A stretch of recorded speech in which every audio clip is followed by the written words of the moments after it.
Sir, आज तुम्ही तुमच्या 2 पुस्तकाचं प्रकाशन केलं, त्याबद्दल थोडक्यात काय सांगाल? खरं तर आजच्या परिस्थितीमध्ये खरं तर मी असे होते आपले बाबासाहेब आणि अंतरापेक्षा दिशा महत्वाची अशी 2 पुस्तकं माझी आता नुकतीच प्रकाशित झालेली आहेत. खरं तर आजच्या युद्धजन्य परिस्थितीमध्ये जसं देशाला आरमाराची गरज आहे तसं समाजाला देखील साहित्याची गरज आहे. या दृष्टीने खरं तर या साहित्याची मांडणी मी प्रत्येक वेळी करत असतो आणि ज्या ज्यावेळी युद्ध आणि बुद्ध जिथे येतो तिथं त्यावेळेस खरं तर बाबासाहेब आंबेडकरांच्या विचाराची मांडणी करणं हे अतिशय संयुक्तिक असं वाटतं. आणि जसं तर असे होते आपले बाबासाहेब हे पुस्तक खरं तर मूळचं शांतीस्वरूप बौद्ध हे त्यांचे लेखक आहेत आणि त्यानंतर खरं तर माझे मित्र डॉक्टर अनिल गजबी यांनी त्यांचं मराठीमध्ये भाषांतर केलं आणि त्यांचं संपादन आणि संशोधन असा जो पार्ट आहे तो खरं तर मी पूर्ण केला. आणि असे होते बाबासाहेब खरं तर सम्यक प्रकाशन नवी दिल्ली येथील हे छापून आलं आणि प्रसिद्ध झालेलं आहे. तर त्या ग्रंथाचं खरं तर मी माझ्याकडे रिक्षीपणे त्याचं प्रकाशन केलेलं आहे. आणि अंतरापेक्षा दिशा महत्वाची खरं तर या ग्रंथाला एक मोठी पार्श्वभूमी आहे. कारण काय झालेलं आहे की डॉक्टर बाबासाहेब आंबेडकर एकदा 29 जानेवारी 1949ला म्हणजे 39 रोजी गोखले इन्स्टिट्यूट ऑफ पॉलिटिक्स आणि इकॉनॉमिक्स या संस्थेमध्ये एका अॅन्युअल गॅदरिंगसाठी प्रमुख पाहुणे म्हणून गेले होते. तर त्यावेळी खरं तर बाबासाहेबांनी तिथल्या गोखले इन्स्टिट्यूट गोखले हॉलमध्ये सभागृहामध्ये बाबासाहेबांनी खरं तर 2 भाषणं खरं तर दिलेली आहेत. म्हणजे need for checks and balances आणि दुसरं फेडरेशन वर्सेस फ्रीडम या ग्रंथाचं ही 2 भाषणं खरं तर बाबासाहेबांनी दिली आणि ती 2 भाषणं खरं तर 1 मार्च 1939ला ग्रंथरूपाने प्रकाशित झाली. आणि ते पुस्तक म्हणजे फेडरेशन वर्सेस फ्रीडम या ग्रंथाच्या मुखपृष्ठावर बाबासाहेबांनी जगतविख्यात लेखक लिओ टॉल्स्टॉयचं एक वाक्य उद्धृत केलेलं आहे, कोट केलेलं आहे. ते इंग्रजीमध्ये आहे, the distance you have gone is less important than direction in which you are going today. म्हणजे तुम्ही किती अंतर चालून गेलात याला महत्व नाही, तुम्ही किती कोणत्या दिशेला जातात ती दिशा महत्वाची आहे.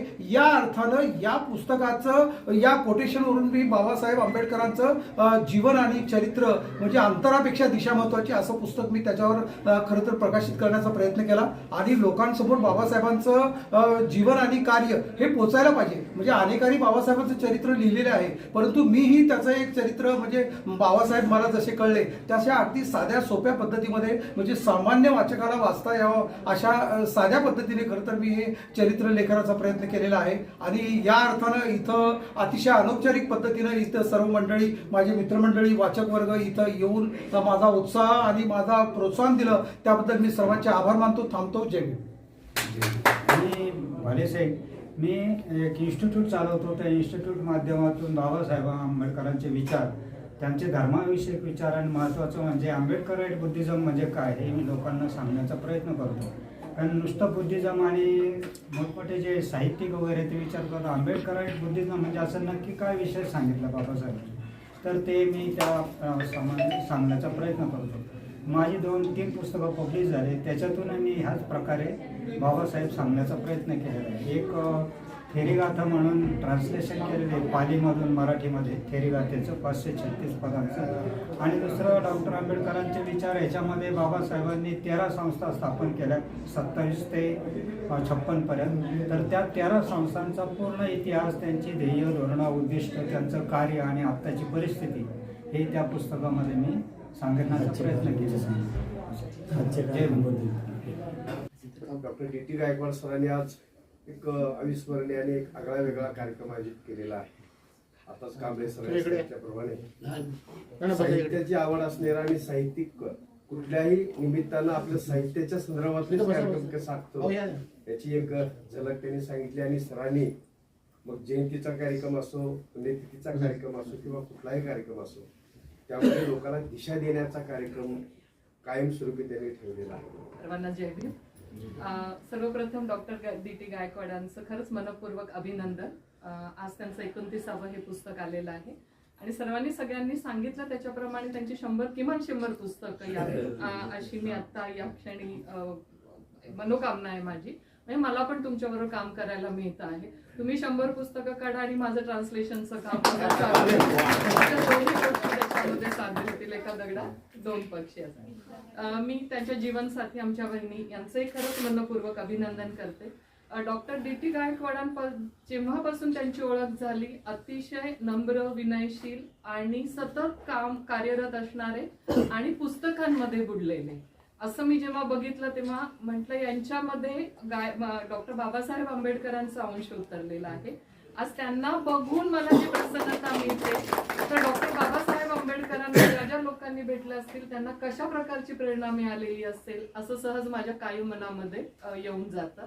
आणि तुमच्यामुळे मी अजून जास्त डॉक्टर बाबासाहेब आंबेडकरांचं साहित्य, त्यांचे विचार, त्यांचं कार्य याच्या अजून समीप जाते आहे आणि मला अजून त्यांचं काम, त्यांच्या डॉक्टर बाबासाहेब आंबेडकरांचा जलसंवाद, समाजवाद या पुस्तकाचं जेव्हा मी ट्रान्सलेशन करते तेव्हा डॉक्टर बाबासाहेब आंबेडकरांनी केवढं मोठं काम केलेलं आहे. पाणी हे आपल्या आयुष्याचा अविभाज्य भाग आहे.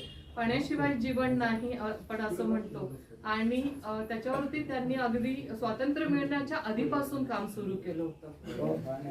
हिंदुताईंच्यासाठी जो हा उपक्रम गायकवाडांनी जो राबवलेला आहे आणि त्यांच्याकडे सातत्य आहे, ते सातत्य इथून पुढे असेच राहो. जातो निघून मानव राहते कीर्तीपाठी, कविता ही माझी आहे मानसा तुझ्यासाठी. कविता ही माझी आहे मानसा माणसांची आणि कविता ही माझी आहे इंदुताई अक्कासाठी. आली गरिबी म्हणून कुणी लाजायचं नसतं, आली गरिबी म्हणून कुणी लाजायचं नसतं, पण मिळाली जर श्रीमंती तर माजायचंही नसतं. सावली ही आपुली असावी दुसऱ्यासाठी, सावली ही आपुली असावी दुसऱ्यासाठी. कविता ही माझी आहे मानसा तुझ्यासाठी, कविता ही माझी आहे मानसा मानसाची. कविता ही माझी आहे हिंदुताई अक्कासाठी.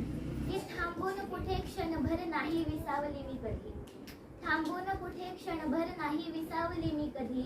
नाही भुरळ पाडू शकली मला कोणतीही प्रसिद्धी. मनाचा गाभारा जणू पाषाण झाला होता, मनाचा गाभारा जणू पाषाण झाला होता.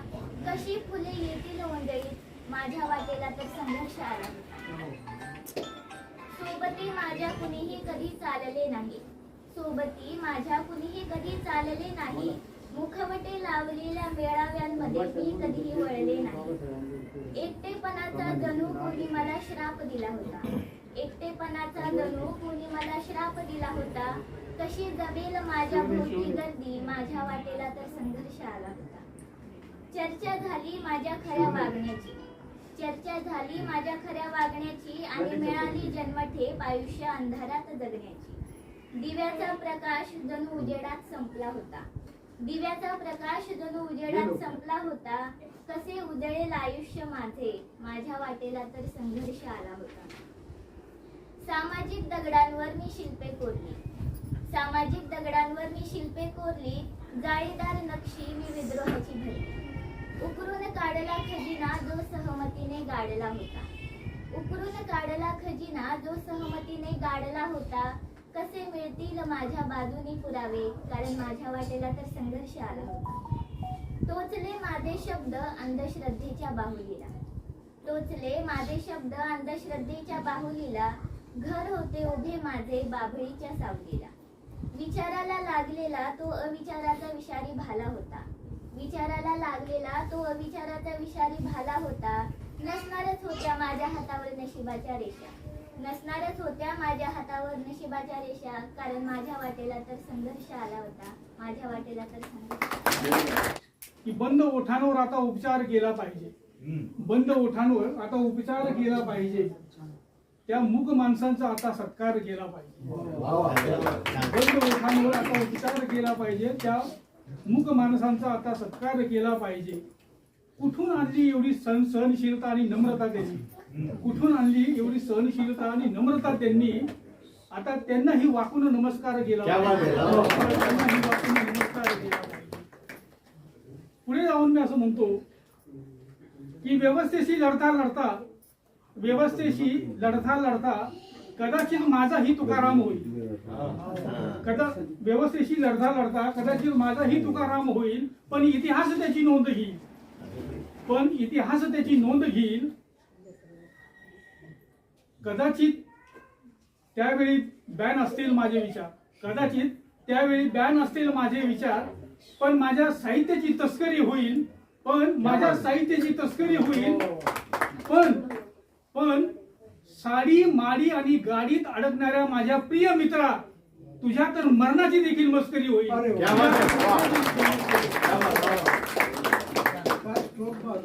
कविता सादर करते जाती अंत नावाची. मी निघालो आहे प्रिये, मी निघालो आहे शिवराय शाहू फुले आंबेडकर यांच्या विचारांची शस्त्र घेऊन. मी निघालो आहे शिवराय शाहू फुले आंबेडकर यांच्या विचारांची शस्त्र घेऊन जाती अंताच्या लढ्यासाठी. बुद्धाच्या वाटेने समता पेरीत तू येशील काय? प्रिये, मी निघालो आहे शिवराय शाहू फुले आंबेडकर यांच्या विचारांची शस्त्र घेऊन जाती अंताच्या लढ्यासाठी. बुद्धाच्या वाटेने समता पेरीत तू येशील काय? मी कधीच घेतलाय माझ्या घरात शिवराय शाहू फुले. शिवराय शाहू फुले, अण्णाभाऊ, मार्क्स आणि लेनिन सुद्धा. तू तुझ्या घरात तुझा उद्धार करता फक्त आंबेडकर घेशील काय? तू तुझ्या घरात तुझा उद्धार करता फक्त आंबेडकर घेशील काय? भीमनगरात सुद्धा माणसेच राहतात. तू तुझा चिरेबंदी वाडा ओलांडून अलीकडे येशील काय? भीमनगरात ही माणसेच राहतात. तू तुझा चिरेबंदी वाडा ओलांडून अलीकडे येशील काय? मी हातात भगवा घेतो, तू निळा घेशील काय?